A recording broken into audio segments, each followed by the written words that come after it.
आप देख रहे हैं न्यूज नाउ 24/7 ताज़ा खबरों के लिए हमारे साथ बने रहें। मोदी जी की राजनीति, भाजपा की राजनीति और खास तौर से मेरी बहनें आप समझो, क्योंकि ये राजनीति धर्म का नाम इस्तेमाल करती है लेकिन कोई धार्मिक काम नहीं करती। भाजपा वाले कहते हैं कि कांग्रेस पार्टी धर्म विरोधी है और कहते हैं कि वो धर्म के रखवाले हैं। कौन से धर्म के रखवाले आकर आपकी सरकार को धन बल से गिराएंगे? कौन से धर्म के रखवाले आकर पैसे खिलाकर विधायकों की चोरी करेंगे? कौन से धर्म के रखवाले देखते हैं कि इतनी बड़ी आपदा हो रही है, लोगों के बच्चे गुजर रहे हैं, लोगों के माँ बाप गुजर गए हैं, घर टूट गए हैं, पाठशालाएं गिर गई हैं, सड़कें खराब हो गई हैं, टूट गई हैं। कौन से धार्मिक व्यक्ति के दिल में ये बात चोट नहीं पहुंचाएगी? कौन सा ये धार्मिक व्यक्ति है?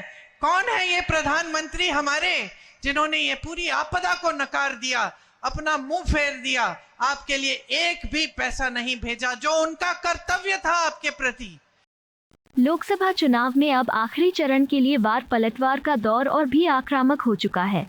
कांग्रेस महासचिव प्रियंका गांधी ने हिमाचल प्रदेश के हमीरपुर में जनसभा को संबोधित करते हुए बीजेपी और पीएम मोदी पर बड़ा हमला किया है।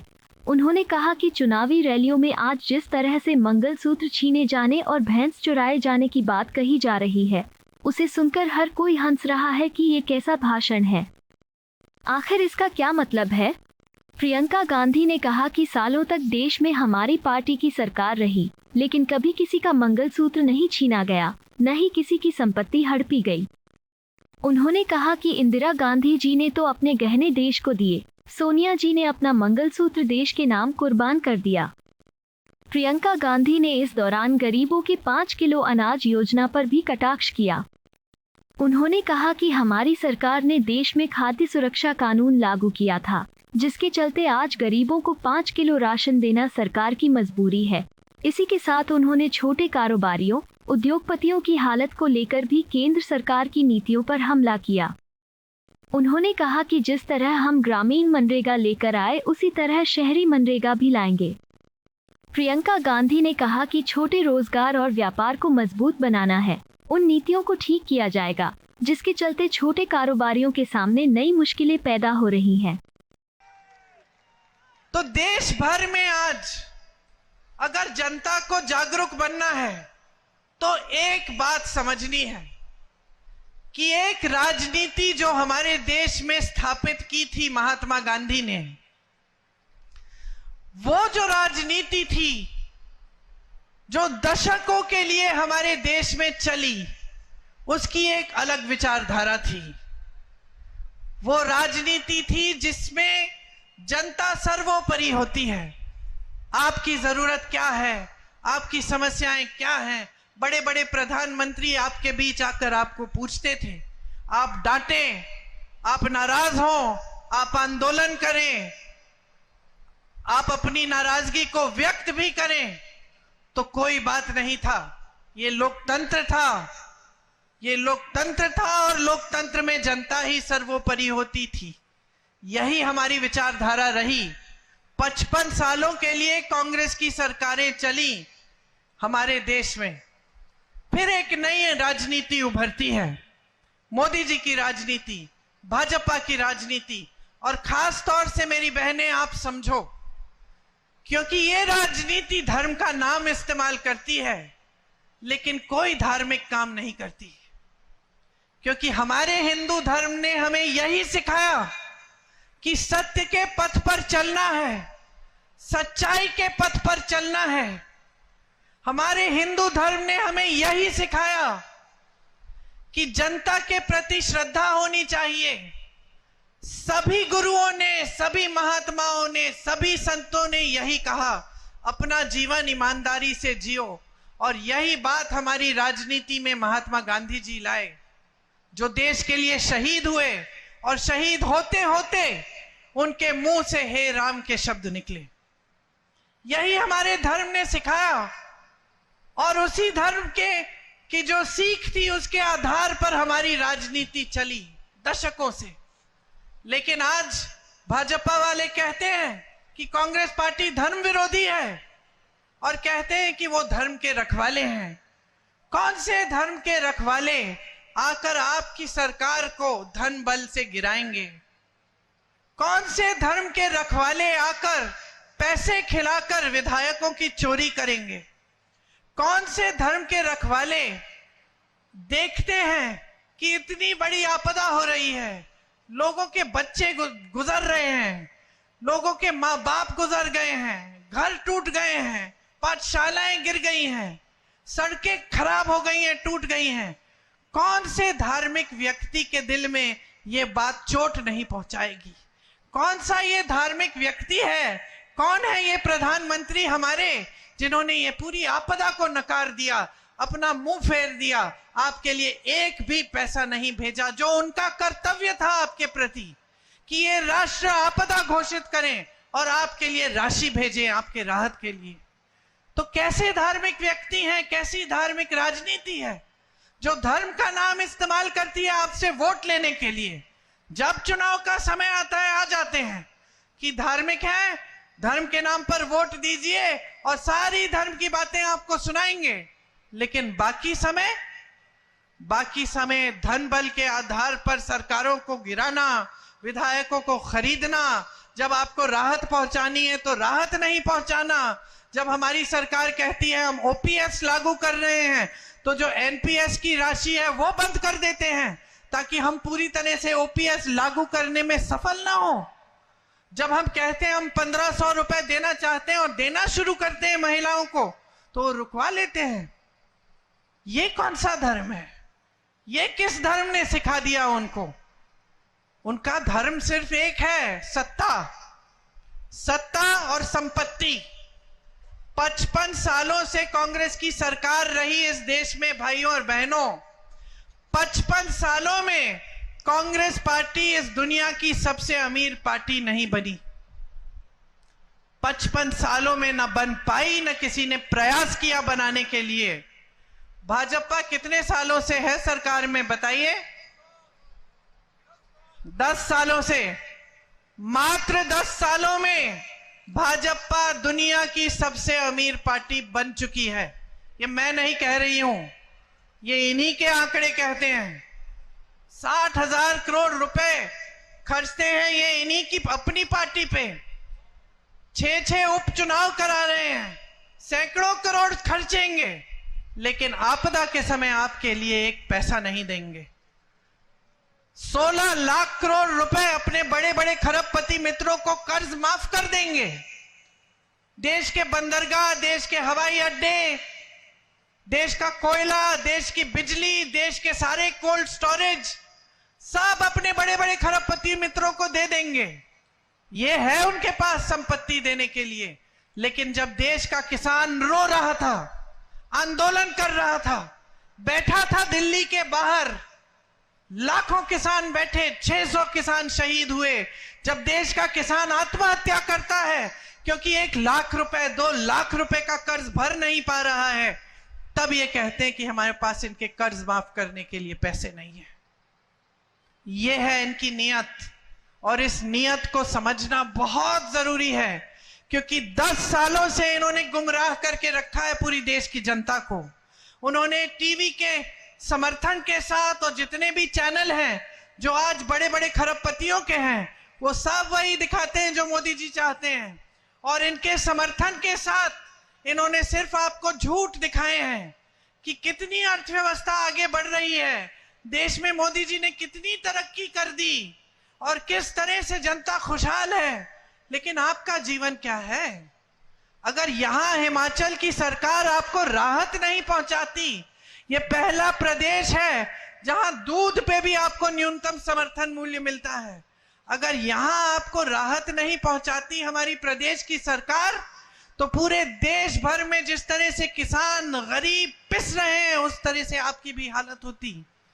आज देश भर में मेरी बहनें दुकान जाती हैं, कुछ खरीद नहीं पाती, वापस आ जाती हैं आधे सामान छोड़ के। त्योहार आता है तो खुशी के बजाय घबराहट होती है कि हम घर की लिपाई पुताई करनी है, त्योहार के लिए तैयारी करनी है, मेहमान आएंगे, खाना पकाना पड़ेगा, मेहमानों की देखभाल करनी पड़ेगी, कैसे करेंगे? घबराहट होती है। आज तो त्योहार भी कोई खुशी से नहीं मना सकता। किसी की फीस भरनी होती है, बच्चों की फीस भरनी है, बच्चों को ट्यूशन कराना है, कोई परीक्षा करानी है, कर्ज लेना पड़ता है, खेत में नुकसान होता है, मुआवजा नहीं मिलता, 2-3 दिन की दिहाड़ी नहीं मिलती तो मजदूर खाली पेट सोते हैं, बच्चों को खिला नहीं पाते हैं। गैस के सिलेंडर पे इन्होंने ये बैठकर, जब 400 रुपए का हुआ था, बैठकर इन्होंने प्रेस से वार्ता की। आज जब 1200 रुपए का हो गया है तो ये कहते हैं कि आपके लिए एक स्कीम लाए हैं कि चुनाव के समय 100 रुपए कम कर देंगे। कट गए हैं एकदम आपसे। आपके ये जो सांसद हैं ये भी दिखते कहाँ हैं आपको? आपको जब जब दिखते हैं तो कहीं सूट बूट में पहने हुए, कहीं दिल्ली के बड़े होटलों में या दिल्ली के बड़े महलों में बड़े बड़े सेठों के साथ आपके बीच आते हैं। और ये क्या, मोदी जी खुद नहीं आते? मोदी जी की जो सांसदीय क्षेत्र है वाराणसी, वहां मैं आती जाती हूं। वहां पूछिए, किसी गांव में नहीं गए, किसी से हालचाल नहीं पूछा। तो ये इनकी जो राजनीति है, जो विचारधारा है, एकदम अलग है। एक थी इंदिरा गांधी, प्रधानमंत्री थी, अपने एक संसदीय क्षेत्र में गांव गांव जाकर जनता से मिलती थी, पैदल जाती थी, जनता डांट देती थी, उन्हें कोई परवाह नहीं थी, डांट खाती थी, कहती थी अच्छा है, जागरूक है ये जनता, और दिन रात काम करती थी। शहीद हुई तो शायद आपको मालूम नहीं होगा, जब शहीद हुई तो मेरे पिताजी को उनके कमरे में एक पर्चे पे लिखा मिला कि अगर मुझे कुछ हो जाएगा तो जब मेरे अंतिम संस्कार होंगे तो मेरी जो अस्थि है वो संगम में, इलाहाबाद में, आधी वहां डाल देना और आधी हिमालय के पर्वतों पे डालना, क्योंकि मैं हिमालय के पर्वत में जो बर्फ है उसके साथ मैं घुलना चाहती हूं। एक ये विचारधारा कि ये देश है मेरा, ये देश की धरती है, मुझे इस देश की धरती में घोल डालो। और दूसरी विचारधारा कि देश की जनता की आवाज है, देश की जनता एक सरकार को चुनती है और आप 100-100 करोड़ दे देकर विधायकों को चोरी करके उस सरकार को गिराने में लगे हैं, और फिर आप धर्म की बात करते हैं। महंगाई बढ़ती चली जा रही है, आपके मुंह से महंगाई शब्द नहीं निकलता, बेरोजगारी चरम पे है, आप कह रहे हैं कि अर्थव्यवस्था मजबूत हो गई है। मोदी जी आते हैं, आपको बड़ी बड़ी बातें सुनाते हैं, और सच्चाई क्या है? सच्चाई ये है कि आज देश में 70 करोड़ लोग बेरोजगार हैं। सच्चाई ये है कि आज का नौजवान शिक्षित है, कि गरीब से गरीब परिवार आज चाहता है कि पहले मेरे बच्चे की पढ़ाई पूरी होनी चाहिए। वो उसके लिए मेहनत करता है, खून पसीना बहाता है, कर्ज लेता है, कुछ भी करता है। तो तमाम बच्चे आज शिक्षित हैं, किसी की बीटेक, किसी की बीएससी, शिक्षित है, लेकिन किसी के पास रोजगार नहीं है, नौकरी नहीं है। तो आप सोचिए, जो परिस्थितियां मोदी जी ने 10 सालों से इस देश में बनाई हैं क्या है? लोकतंत्र का नाम और निशान नहीं रहा। जहां सरकारें चुनी जाती हैं वहां गिराई जाती हैं धन बल से। जहां लोग उठते हैं, अपनी आवाज उठाते हैं, प्रदर्शन करते हैं, किसानों की तरह उन्हें दबाया जाता है। नौजवानों की यह परिस्थिति हो गई है कि कोई किसी को रोजगार मिलने की आशा भी नहीं है। अग्निवीर जैसी स्कीम लाते हैं, अग्निवीर जैसी स्कीम जिससे बच्चा सेना में जाएगा, देश की रखवाली करने के लिए 4 साल बाद घर आके फिर से बेरोजगार हो जाएगा। शहीद होगा तो शहीद का दर्जा भी नहीं मिलेगा, माता पिता को शहीद का पेंशन भी नहीं मिलेगा। जो अधिकारी हैं हमारे, उनको देखिए, जो सेना में काम करते हैं उनको देखिए। ओआरओपी की स्कीम कांग्रेस पार्टी लाई, 1 रैंक 1 पेंशन। इन्होंने क्या किया? 1 रैंक और अलग अलग पेंशन। जिसको चोट लग जाएगी सीमा पे, टांग कट जाएगी या कुछ हाथ पैर खो देंगे, उनके लिए कोई पेंशन ही नहीं छोड़ा, हटा दिया वो पेंशन, अलग अलग पेंशन बना दिए। शहीद, अगर अग्निवीर शहीद होता है तो इसके लिए कोई पेंशन नहीं, कोई और अफसर शहीद होगा, बड़े घर का होगा, तो उसके लिए पेंशन सही।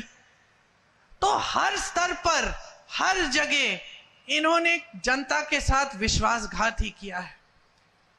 महंगाई बढ़ती जा रही है, रोकने के लिए कोई इंतजाम नहीं है।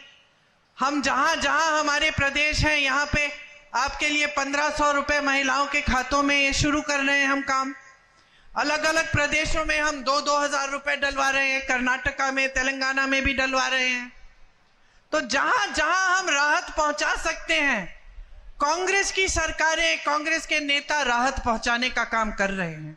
और जहां जहां मुसीबतों को बढ़ाने का काम है, वहां आपको भाजपा के नेता मिलते हैं, क्योंकि उनका एक ही मकसद है, सत्ता किसी भी हालत में, किसी भी तरह से अपने हाथों में रखना।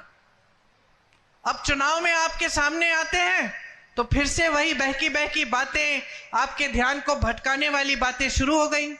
फिर धर्म की बात, फिर वही बातें कि कांग्रेस पार्टी आपके मंगलसूत्र चुरा लेगी। अरे 55 सालों से हमारी सरकारें रही, किसी ने आपके मंगलसूत्र चुराए? इंदिरा जी ने तो अपने गहने देश को दिए थे जब जंग थी। मेरी माता जी का मंगलसूत्र देश को कुर्बान हुआ है, मेरे पिता शहीद हैं। और ये लोग कहते हैं हम आपके मंगलसूत्र चुराएंगे। गुजरात गए, मोदी जी कहने लगे कि आपकी 2 भैंसें हैं तो कांग्रेस वाले 1 भैंस चुरा लेंगे। ये फिजूल की बातें हैं। हम लोग हंस लेते हैं, जनता तो हंस रही है, लेकिन गहराई से देखें तो देश के प्रधानमंत्री हैं। यही उनकी सभ्यता है कि चुनाव के समय आकर आपके सामने इधर उधर की बातें करें, महंगाई की बात न करें, बेरोजगारी की बात न करें, यहां आपदा हुई, यहां राहत दिलवाने की बात न करें, आपकी समस्याएं जो है उनको हल करने की बात ही न करें। इतना अहंकार हो गया है कि अपने आप को देवता समान समझने लग गए हैं। और इतना अहंकार हो गया है कि सोचते हैं कि चुनाव में भी धर्म का नाम लेके हमें बार बार वोट तो मिल ही जाएंगे, हमें काम करके दिखाने की कोई जरूरत नहीं है। तो अब ये पूरा सिलसिला कौन बदलेगा? कौन बदलेगा? हम सब तो हाजिर हैं, लेकिन जब तक आप जागरूक नहीं बनेंगे, जब तक आप नहीं तय करेंगे कि जिस तरह से आपने अपना समाज सभ्य रखा है, उस तरह से आप एक सभ्य राजनीति भी इस देश में फिर से स्थापित करना चाहते हैं, तब तक कुछ नहीं बदलेगा। सुक्कू जी ने कहा कि हमारी सरकार है, प्रियंका जी ने बनाई ये सरकार। नहीं, प्रियंका जी ने सरकार नहीं बनाई, सरकार आपने बनाई। मैं तो सिर्फ आपकी आवाज उठाती हूं, मैं तो सिर्फ आपको आईना दिखाती हूं कि देखिए ये हो रहा है देश में, इसको रोकिए, शक्ति आपके हाथों में है। हम सब आपके नुमाइंदे हैं, हम आपके प्रतिनिधि हैं, हम लड़ाई लड़ने के लिए तैयार हैं और हम रोज लड़ रहे हैं। यहां हमारी सरकार का एक एक मंत्री, एक एक सदस्य, मुख्यमंत्री जी, उप मुख्यमंत्री जी लड़ रहे हैं। इनकी सरकार पे हमेशा खतरा रहता है, लेकिन ये खड़े रहते हैं, लड़ते रहते हैं, आपके बीच आते रहते हैं। वहां दिल्ली में राहुल गांधी जी 4000 किलोमीटर कन्याकुमारी से कश्मीर पैदल चले, मणिपुर से मुंबई चले, सिर्फ आपकी समस्याओं को समझने के लिए और आपके बीच आने के लिए, सिर्फ ये कहने के लिए कि जिस देश की रक्षा आपके बेटे सरहद पे कर रहे हैं, वो देश एक है, एकजुट रहना चाहिए और उस देश की एकता बनी रहनी चाहिए। राहुल जी को घर से निकालते हैं, संसद से निकालते हैं, तमाम उन पर केस डालते हैं, लेकिन पीछे नहीं हटते, खड़े रहते हैं, लड़ते रहते हैं। हम सब लड़ेंगे और लड़ते रहेंगे आपके लिए। हम इस देश के लोकतंत्र, इस देश के संविधान पर आंच नहीं आने देंगे, लेकिन हमारे साथ आपको लड़ना पड़ेगा, आपको भी जागरूक होना पड़ेगा। इस चुनाव में शुरू से कांग्रेस पार्टी के एक एक नेता ने सिर्फ आपके काम की बात की है। हम गारंटी लाए हैं तो आपके लिए लाए हैं। जिस तरह से प्रदेश सरकार गारंटी को पूरा करने का काम कर रही है, ओपीएस लागू कर रही है, अब महिलाओं के खातों में पैसे डालना शुरू किया है और जैसे ही चुनाव, जैसे आपने कहा, खत्म होगा फिर से शुरू होगा, उसी तरह से हम देश भर में कुछ गारंटी लाए हैं। महिलाओं के लिए जो आपको प्रदेश सरकार से मिल रहा है वो मिलेगा, लेकिन ऊपर से आपको केंद्र सरकार की तरफ से 8,500 रुपए हर महीने आपके खातों में डाले जाएंगे। सरकारी नौकरियां 50% आपको मिलेंगी महिलाओं को पहले के आरक्षणों के तहत। नौजवानों के लिए एक अप्रेंटिसशिप का प्रोग्राम लाएंगे जिससे 1 लाख रुपए एक सालाना आप कमा पाएंगे। आपका हुनर बढ़ाया जाएगा। जब तक आपकी स्थायी नौकरी नहीं होगी तब तक आप अप्रेंटिसशिप का प्रोग्राम करके कमा पाएंगे। नौजवानों के लिए 5,000 करोड़ रुपए का फंड लाएंगे ताकि आप जब अपना कारोबार शुरू करना चाहेंगे तो आप उस कारोबार को बना सकेंगे, आपके लिए सुविधा होगी। पेपर लीक होते हैं उसके खिलाफ सख्त कानून लाएंगे और 30 लाख खाली पद जो मोदी जी ने खाली छोड़े अपनी सरकार में वो भरेंगे और आपको हम रोजगार दिलवाएंगे। किसान भाइयों के लिए एमएसपी मतलब न्यूनतम समर्थन मूल्य आपका कानूनी अधिकार बनाएंगे। जिस तरह से आज भोजन का अधिकार इस देश में कानूनी अधिकार है गरीब परिवारों का, मोदी जी देते हैं आपको राशन, कहते हैं आप पे एहसान कर रहे हैं, अपनी फोटो चेप के देते हैं। सच्चाई यह है कि वो कानून कांग्रेस पार्टी ने बनाया जो मजबूर करता है मोदी जी को कि आपको राशन दे। इसी तरह से हम कानून लाएंगे कि न्यूनतम समर्थन मूल्य आपको मिलना ही होगा। इसके साथ साथ किसानों के कर्ज माफी के लिए एक स्थायी आयोग लाएंगे जिससे जब जब आपको संकट में होंगे और आपको सुविधा की जरूरत होगी आप जाकर उस आयोग से सुविधा ले पाएंगे। किसान आज खेती के हर सामान के लिए जीएसटी दे रहा है। पेट्रोल डीजल महंगा हो गया है, ऊपर से हर सामान पे जीएसटी है, सारे सामान महंगे हैं। कांग्रेस पार्टी ये कह रही है कि केंद्र में हमारी सरकार आएगी तो हर सामान से, खेती के सामान से जीएसटी हटाएगी ताकि खेती के सारे सामान सस्ते हों। आज सारे कोल्ड स्टोरेज अडानी जी के हैं, सेब का दाम अडानी जी तय कर रहे हैं, आपको उपज का सही दाम नहीं मिलता। ऊपर से मोदी जी ने जो अमेरिका से सेब आता है उस पे टैक्स कम कर दिया और यहां आप जीएसटी पे जीएसटी भर रहे हैं। इसीलिए जब खेती के सामानों से जीएसटी हटेगा तो सब किसानों का फायदा होगा। और जिस तरह से इन्होंने सिर्फ खरबपतियों के लिए सरकार चलाई है उसी तरह से हम सिर्फ जनता के लिए, सिर्फ आपको अपने पैरों पे खड़े होने के लिए सरकार चलाएंगे। मजदूरों को आज शोषण होता है। हमने तय किया है कि देश भर में प्रतिदिन जो मजदूरी है वो 400 रुपए से कम नहीं हो सकेगी। ये कानून बनाएंगे हम।